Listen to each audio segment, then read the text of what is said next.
Assalamualaikum warahmatullahi wabarakatuh. Selamat malam sobat Pembara Sunyi dimanapun teman-teman berada.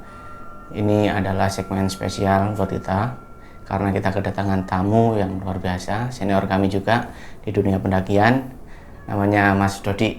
Assalamualaikum Mas. Waalaikumsalam. Terima kasih Mas. Alhamdulillah baik. Gimana? Ya teman-teman, ini adalah Mas Dodi yang dulu sempat kita ceritakan di episode Mahameru. Kalau teman-teman belum lihat, silahkan lihat.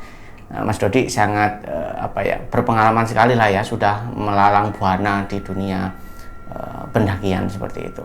Selain itu Mas Dodi juga bergelut dalam bidang outbound, Mas Dodi ya? Ya betul Mas Idris. Outbound, kemudian teman-teman mungkin bisa kalau ada agenda outbound bisa langsung hubungi Mas Dodi juga bisa seperti itu. Terima kasih. Ini Mas Dodi katanya banyak pengalaman sekali ya ketika melakukan outbound dengan klien-kliennya. Oh ya. Mungkin ada yang perlu di-share sama teman-teman Gembara Sunyi ini dan bisa diambil hikmahnya buat kita semua. Oke. Gimana terima Mas? kasih. Iya. Terima kasih Mas Idris dan juga terima kasih untuk sobat-sobat Gembara Sunyi. Jadi begini, saya sendiri awalnya memang dulu awalnya saya itu sebetulnya bukan pendaki gunung dan juga bukan pemain outbound. Awalnya saya cuman sebagai penjual alat pendaki gunung dan penjual alat perlengkapan outbound dan lain-lain. Jadi alat-alat untuk climbing, alat-alat untuk mendaki gunung, alat-alat untuk outbound itu awalnya saya sebagai penjual. Nah, tetapi lama berjalannya waktu, pada waktu itu saya berpikir seperti ini. Saya cuma menjual, tapi saya tidak pernah merasakan apa dan manfaat yang seperti apa barang-barang yang saya jual. Akhirnya saya di situ saya tidak mau harus memulai apa yang saya jual, saya juga harus menguasai. Benar. Bagaimana penggunaannya, bagaimana juga pengalaman-pengalaman selama proses-prosesnya seperti itu harus saya alami. Nah, pertama mungkin saya melakukan itu dari sebuah pendakian-pendakian itu. Dengan pendakian-pendakian tersebut secara tidak langsung saya juga bisa menawarkan ke teman-teman kenalan yang pada waktu proses mendaki tersebut bahwasanya saya menjual alat-alat perlengkapan pendakian. Nah, lama-kelamaan setelah alhamdulillah proses itu sudah berjalan, ada salah satu teman pendakian saya itu mengajak saya untuk bergelut di bidang outbound. Karena pada prinsipnya mereka punya anggapan seperti ini, bagaimana sebuah hobi bisa menghasilkan uang atau bagaimana kita bekerja pada sebuah hobi kita yang bisa menghasilkan bisa menghasilkan nilai rupiah pada waktu itu. Saya berpikirnya, juga bagus. Jadi itu sekitar tahun 2000-an saya sudah mulai masuk diajak teman-teman untuk outbound, yang notabene outbound pada waktu itu sistemnya masih outbound yang dari hutan ke hutan. Jadi maksudnya outboundnya itu bukan yang kayak sekarang di tempat-tempat hotel istimewa. Enggak. Jadi dulu camping ground di hutan, di alas. Jadi ada sebuah pembelajaran tentang alam juga. Ada nilai edukasinya Mas ya? Ada nilai edukasinya gitu Mas. Nah pada waktu itu sekitar tahun 2008-2009 saya mendapatkan customer yang notabene salah satu dari customer itu adalah teman saya akrab juga. Jadi customer ini adalah mereka dari komunitas HIV/AIDS. Jadi mereka teman-teman komunitas ini yang memang rata-rata 90% dari komunitas itu adalah positif HIV. Nah, kenapa mereka bisa sampai seperti itu? Mereka punya pengalaman seperti ini. Ketika mereka terjangkit salah satu penyakit yang mematikan itu, awalnya mereka juga gimana, seakan nggak terima, kok saya sampai kena seperti Down ini, gitu ya? down.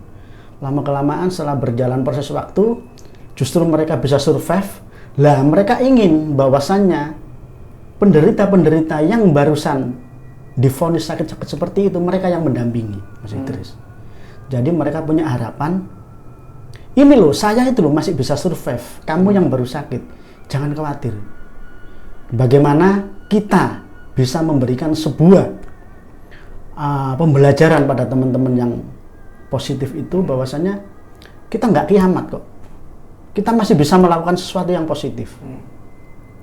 Meskipun pada dasarnya obat atau penyembuhan dari proses dunia kesehatan itu belum ada yang namanya obat untuk penyembuhan HIV/AIDS. Jadi mereka itu mengkonsumsi sebuah obat yang memang obat itu harus dikonsumsi selamanya, seumur hidup mereka, nggak tahu sampai kapan. Nah, salah satu customer saya pada waktu itu adalah komunitas para pendamping-pendamping di rumah sakit untuk pasien HIV/AIDS yang notabene mereka 90% juga sudah terinfeksi. Mereka ada yang dari komunitas dokter, ada yang dari komunitas mahasiswa, ada yang dari notabene waria juga. Gitu. Pada waktu saya mendapatkan job order untuk outbound dari teman-teman seperti itu, teman-teman komunitas saya yang di outbound itu saya ajak masih mikir 2 kali. Iya, waduh, iki ya opo? Karena kita pengetahuan tentang HIV/AIDS, cara penularannya, terus cara penanggulangannya supaya tidak tertular itu seperti apa, kita juga belum tahu pada waktu itu. Benar. Tapi dari satu sisi kita juga nggak pingin, dapat customer kok pilih-pilih, dapat kok pilih-pilih. Enggak, karena memang saya punya salah satu teman di komunitas itu yang sering membantu kita dalam outbound. Jadi salah satu teman dari komunitas tersebut itu sering kami undang pada acara-acara outbound kita untuk mengisi pengalaman hidupnya pada adik-adik peserta outbound yang notabene pada waktu itu rata-rata adalah SMA dan mahasiswa. Nah, karena kita ya mungkin melihat dari sisi baiknya, sama-sama berbagi. Ketika saya minta tolong pada beliau juga tidak segan-segan datang ke kita. Sekarang beliau yang minta tolong untuk kita mengisi outbound sama komunitasnya, supaya saya juga bisa memberikan sesuatu gitu. Tapi teman-teman saya masih bingung. Saya punya teman di outbound itu beberapa orang yang memang sudah saya kasih tahu ini ada seperti ini, dimintain tolong untuk ngisi ini. Mereka masih bingung. Waduh, ya apa yo? Gimana ya? Akhirnya setelah kita berpikir panjang, oke lah, wis wallahu alam. Namanya juga. Ini adalah sebuah kalau ngomong pekerjaan, kalau ngomong tentang bantuan kita sama-sama membalas budi lah. Untuk beliau yang biasanya membantu kita, akhirnya kita pertama survei tempat dulu. Tempatnya di sekitar lereng Gunung Penanggungan, daerah Kecamatan Trawas. Kita survei dulu, tanya tempatnya di mana besok Mas? Di sini. Kita ke sana jalan bareng-bareng survei. Nah, pada waktu survei pertama kali itu kita nggak punya pikiran apa-apa di situ Mas. Jadi oke ya ini. Tempatnya oke. Bisa disetting nanti untuk flying fox-nya di sini. Setelah fix kita pulang. Itu kegiatannya masih 1 minggu ke depan. Nah, setelah itu kita berunding sama teman-teman yang di Surabaya, konsep-konsepnya seperti ini, nanti kita nginepnya di mana, terus panitia di mana, peserta di mana, kita sendiri akan datangnya kapan, sampai hari keberapa, baru kita bisa action. Di situ akhirnya saya datang pas hari H pelaksanaan. Jadi mereka itu melakukan kegiatan itu dalam rangka raker, jadi rapat kerja di komunitas mereka untuk 1 tahun ke depan, dan juga untuk flashback 1 tahun sebelumnya itu evaluasi terus kemana 1 tahun berikutnya seperti apa. Nah, di tengah-tengah itu mereka sisipin acara outbound itu. Jadi mereka itu datangnya mulai Jumat sore, itu ada materi raker yang di indoor. Sabtu pagi baru mereka outbound. Pada waktu itu jam yang saya isi sama teman-teman itu Sabtu habis sholat duhur atau habis makan siang. Iya. Jadi mereka itu Sabtu pagi sudah mulai outbound, tapi yang handle mereka sendiri untuk outbound ruangan kecil. Jadi pada waktu itu saya dan teman-teman datang pagi untuk setting alat sampai sekitar jam 11 saya setting alat untuk pemasangan flying fox. Di situ saya ditemani sama Pak tukang kebun yang ada di sekitar situ yang biasanya untuk pembersihan daerah sekitar. Selama itu saya keliling nyari tempat yang pas. Pak tukang kebun sudah punya pesan seperti ini, Mas, tolong ya yang di area sana jangan dipakai. Itu yang di bawah area itu ada sebuah toilet yang memang tua terus kotor, nggak pernah dipakai itu. Nah, tapi yang dasarnya mungkin kami ini orang-orang yang agak bandel pada waktu itu, mungkin karena mungkin belum pernah punya pengalaman yang seperti itu. Kami muter mulai jam 6 sampai jam 8 nggak ada nemu tempat yang cocok kecuali di tempat itu. Apa mungkin sengaja emang diarahkan ke situ sama ya mungkin iya. Gitu. Akhirnya ketika saya mau koordinasi sama bapak yang biasa bersih-bersih di situ, ternyata beliaunya udah pulang. Nggak bisa dihubungi. Sementara waktu sudah mepet ya. Jam 1 harus on. Udahlah teman-teman, akhirnya kita Bismillah lah, mudah-mudahan tidak ada apa-apa. Jadi memang di situ tempatnya dalam tanda kutip memang agak singgup kalau bahasa Jawa. Jadi kayak ya opo gitu loh. Jadi akhirnya di salah satu pihak kita juga masih takut-takut karena pesertanya ini punya dalam tanda kutip virus dan apa, kita takut ketularan dan lain sebagainya, sampai yang namanya makan aja loh kita takut untuk makan sama-sama dengan peserta, saking takutnya kita untuk menjaga itu. Padahal para dokter yang sudah di situ sudah memberikan arahan kepada kami, tidak apa-apa Mas, kita makan bareng, seperti apa nanti aturan mainnya seperti ini. Jadi sampai teman-teman itu saking takutnya sampai pesan ke dapur yang biasanya tukang masak itu supaya makanan yang buat kita itu dilaminating Mas. Jadi dikasih plastik gini loh. Iya. Jadi dikasih plastik semua baru dibawa ke kita. Sampai takutnya karena memang kita ya dalam tanda kutip nggak tahu kan sampai seberapa bahayanya HIV/AIDS itu pada waktu itu kan. Memang tahun-tahun seperti itu kan sangat penyakit yang sangat ditakuti sekali. Sangat ganas lah ya, belum ada obatnya juga. Nah, akhirnya kita kembali ke tadi. Akhirnya saya memutuskan sama teman-teman, oke lah nggak apa-apa dipasang di sini aja. Dipasang Mas pada waktu itu. Proses pemasangan lumayan cepat karena mungkin juga kita ada berempat. Pada waktu itu saya berempat sama tim. Sekitar jam 11:30 pas closing. Kita coba, beberapa panitia dari mereka coba meluncur untuk flying fox. Alhamdulillah lancar aman. Akhirnya berhenti makan siang. Setelah makan siang selesai, baru peserta dikondisikan, giliran kita yang main.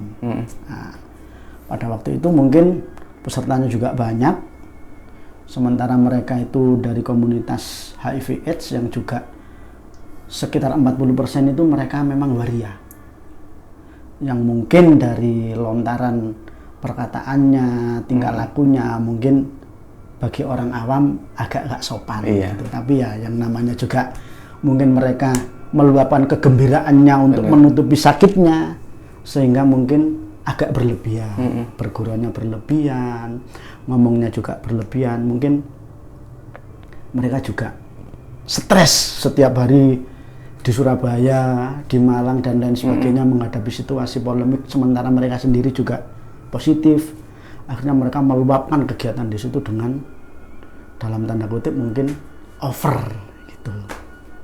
Nah, proses sampai peserta pertama, kedua, ketiga, keempat lancar, alhamdulillah tidak apa-apa.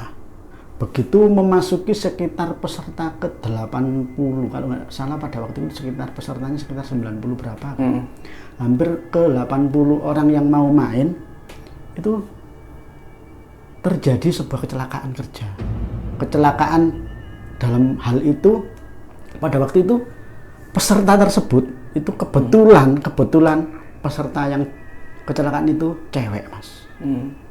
Jadi peserta yang kecelakaan itu cewek. Tahu-tahu begitu di titik start pada waktu flying fox itu nggak tahu ceritanya seperti apa, kejadiannya seperti apa. Tahu-tahu pengaitnya itu lepas, sehingga dia jatuh ke tanah sampai tangannya patah tulang. Itu ketinggiannya berapa, Mas? Ketinggiannya kalau dari bawah sekitar 8-9 meter. Jadi ini adalah salah satu contoh alatnya seperti ini, tapi ini baru miniatur. Kalau yang asli ada, jadi alatnya kayak seperti ini, namanya karabiner. Ini jadi alat ini dikaitkan gini, terus nanti di sini ada pengunci otomatisnya juga. Jadi kayak seperti ini. Ini ada sebuah full body harness, kayak orang bekerja di ketinggian itu, yang pakai itu kan ada pengaitnya, yang di sini ada baja. Iya, benar. Terus nanti ini dikaitkan sama baja seperti ini. Kemudian dikunci ya? Kemudian kunci otomatis ceklek. Terus di atas itu ada seling untuk meluncur. Ini naik di atas, begitu meluncur, ini tuh udah gini. Tiba-tiba lepas. Yes. Pada waktu kejadian itu semua shock. Termasuk kami, terutama kami. Kebetulan pada saat itu teman-teman dari panitia itu ada yang dari kepolisian juga. Ada yang dari dokter rumah sakit. Pada waktu itu kami sangat shock. Kami sampai pada waktu itu saking meluapnya emosi dari teman-teman panitia yang di sana, kita mau dituntut secara hukum karena keteledoran. Akhirnya bertengkar, berdebat lama. Pada waktu itu kebetulan juga mungkin yang namanya sebuah kejadian ada hikmahnya ya. Kebetulan juga ternyata pada waktu itu tim panitia ada yang bagian dokumentasi. Ada bagian dokumentasi. Sementara alat yang tadinya lepas itu akhirnya diambil sama peserta yang panitia yang dari kepolisian itu dijadikan barang bukti. Tapi tanpa mengecek dulu karena saking ribetnya urusannya kan. Setelah semua ribet, didatangkan ambulan langsung dibawa ke rumah sakit, baru kita mulai agak dingin, maksudnya dibicarakan lagi. Lah pada waktu itu ada salah satu panitia, Pak, maaf, saya ternyata ada rekamannya. Jadi ada rekamannya. Nah, begitu dimasukkan ke video, diputar, dilihat bersama-sama. Ternyata salah satu rekan saya itu sudah mengaitkan alat ini. Sudah sesuai prosedur. Sudah sesuai prosedur. Jadi mulai dia naik, mulai dia dipasangkan, terus dia bawa alat itu, dia naik, sampai pengait itu dikaitkan, dikunci, diseling, itu ada rekamannya semua, Mas. Awalnya kan kita dikira kita nggak ngaitkan alat tersebut, sehingga pada waktu meluncur langsung jatuh. Itu yang dituntut kepada kita. Tapi ketika ada rekaman video itu tadi, akhirnya mereka bukti yang disangkakan ke kita akhirnya kan mentah. Nah, terus akhirnya alatnya bawa kemari. Jadi alat ini akhirnya sama bapak yang dari kepolisian itu sama beberapa panitia dan juga dokter diteliti, alat ini nggak ada yang luka, ada yang lecet ya, nggak ada yang beset atau nggak ada yang jepat ininya, nggak ada. Jadi masih utuh, mulus. Gitu. Jadi masih utuh, mulus. Nah, pada waktu dari pemutaran film yang diputar mulai awal sampai akhir itu diputar sampai hampir 6 kali. Betul apa enggak? Pada waktu pemutaran yang terakhir, ada salah satu panitia yang tadinya nggak ikut lihat, dia ikut nonton. Dia ngomong, Pak, mohon maaf, pada waktu tolong dihentikan, menit ke ini. Ternyata menurut dia, mungkin dia punya sedikit kemampuan, kelebihan indera keenam. Menurut dia, di atas pohon tadi itu ada sosok perempuan yang memakai baju putih. Jadi merinding saya. Ada sosok yang pakai baju putih yang memang sengaja mendorong orang tersebut. mendorong, nggak tahu kenapa kok didorong, begitu didorong langsung lepas. Ini pengaitnya ini lepas. Tapi yaitu ternyata pengaitnya ini nggak apa-apa. Jadi pengaitnya ini nggak apa-apa. Tidak ada lecet, tidak ada slack atau mungkin cacat, nggak ada sama sekali. Setelah ketemu itu baru calling down kita. Oh berarti, nah tapi kan tidak semua orang percaya. Iya benar, itu yang repot. Iya, tidak semua orang percaya. Akhirnya sama temen yang bisa itu, ya gimana saya menjelaskan. Di situ saya melihat seperti ini. Coba sekarang kita beliau usul kita cari bapak yang biasanya nyapu di sini. Yang bapak yang tadi itu berarti. Yang dimaksud itu. Akhirnya dicari, ketemu. Akhirnya beliau dihadirkan untuk ditanyain gini. Ini barusan diceritakan juga kejadiannya, ada kejadian. Waduh Pak, gimana ya? Memang di sini itu agak misteri menurut beliau. Di kamar mandi itu dulu pernah ada kejadian apa gitu sehingga kamar mandi itu sampai sekarang nggak pernah dipakai. Selalu ketika ada orang yang masuk kamar mandi itu selalu kesurupan. Akhirnya ditutup, nggak pernah dipakai dan nggak pernah dibuka sama sekali. Ya.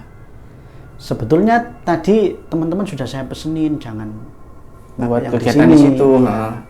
Ya kalau seperti itu mungkin Pak ya, mungkin kata beliau, mungkin ada sebagian dari teman-teman yang mungkin tadi sekitar di sini mungkin ada ucapan yang kurang sopan, ada perbuatan yang kurang sopan, sehingga mereka merasa terganggu dan kita juga akhirnya diganggu balik.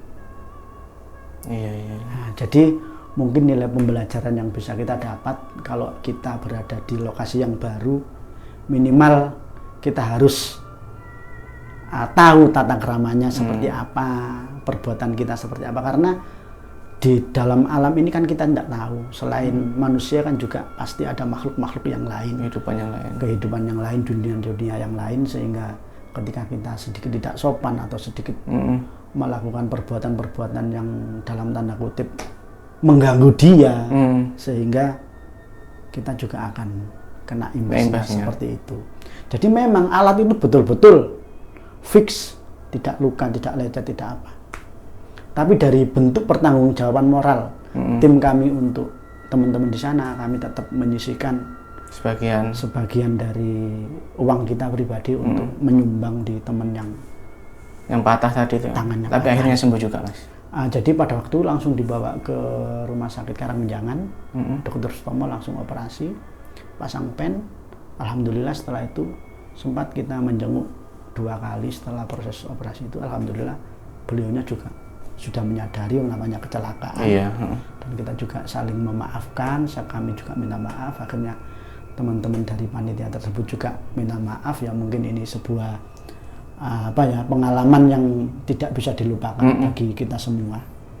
Akhirnya sampai sekarang malah kami jadi sering berhubungan. Jadi peristiwa itu mungkin hikmahnya kami jadi lebih akrab, bisa saling mensupport antara kegiatan mereka sama kegiatan kita. Kalau kita butuh teman-teman untuk jadi pembicara atau motivator untuk bidang-bidang tentang HIV, mereka juga senang hati untuk membantu kita. Begitu juga sebaliknya, kalau kita dimintain tolong sama mereka, kita juga alhamdulillah masih bisa support membantu dan mensupport mereka.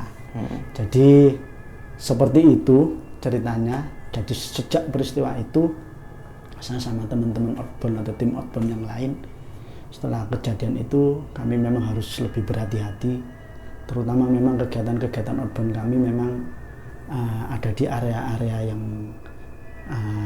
tempat-tempat camping ground dan lain-lain yang notabene memang di situ masih hutan lebat, sehingga kita harus bisa jaga diri, bisa jaga ucapan, bisa jaga perbuatan, supaya hal-hal tersebut tidak akan terulang lagi. Iya. Gitu Mas. Benar sekali Mas Dodi. Iya. Jadi dimanapun kita, terutama di tempat-tempat seperti hutan, bumi perkemahan, posisikan diri kita sebagai tamu, gitu Iya, Mas ya. betul Mas Idris. Sebagai tamu, di situ kita akan menjaga etika, sopan santun dan sebagainya. Iya. Maka dari itu. Ya, Mas, sebenarnya masih banyak sekali cerita dari Mas Dodi. Mungkin kita akan ulik-ulik lagi dalam segmen-segmen selanjutnya. Tapi alhamdulillah sudah selesai Mas Dodi ya. Terima kasih banyak atas waktunya. Mudah-mudahan cerita ini bisa teman-teman ambil hikmahnya dan menjadikan pembelajaran buat kita semua ya. Sekian dulu pada segmen kali ini. Tetap saksikan Kembara Sunyi dan wassalamualaikum warahmatullahi wabarakatuh. Waalaikumsalam warahmatullahi wabarakatuh.